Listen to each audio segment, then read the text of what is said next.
Danica and Charles. Parang babata niyo pa. Ilang taon na kayo? 21 po.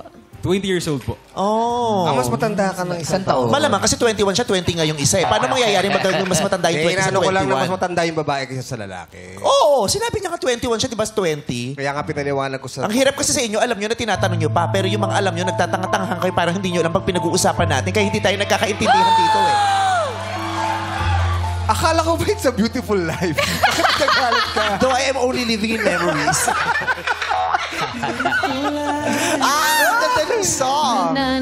And anong naramdaman mo nung naririnig mo yung kanta? Yung kanta yan, di ba, kahit wala kang jowa, bigla kang may in love, bigla kang may mararamdaman. What did you feel? Oh my God, di ba? Wala pa sagot.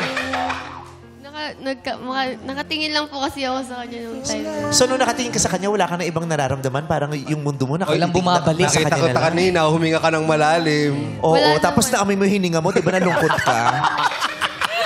Bakit ka humingang malalim? What happened to you while hearing that song? Di ba pag may naririnig tayong kanta, may nangyayari sa atin? Marami. Either Yeah. natutuwa tayo, Alaala. napapasayaw tayo, nalulungkot tayo. Anong nangyari sa'yo nung naririnig mo yung kanta ni Garrett? Parang nare-reminisce ko po yung moments namin ni Charles before. Yung magandang memories? Anong magandang memory yung naalala mo? Pag sumasama po ako sa kanya sa mga pageants niya before, sinusuportahan ko po siya nun.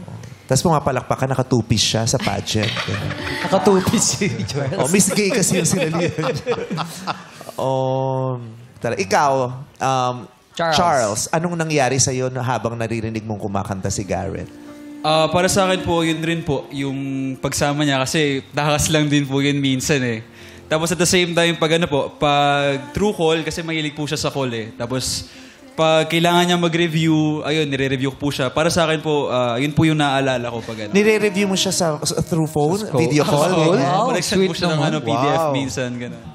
Young love, sweet love, no? Yung nag-aaral ka pa, tapos, yun yung magandang effect ng love sa isang estudyante. Yung ang sarap mag-aral, lalo na kung sinasamahan ka ng boyfriend mo, ng girlfriend mo. Review kayo.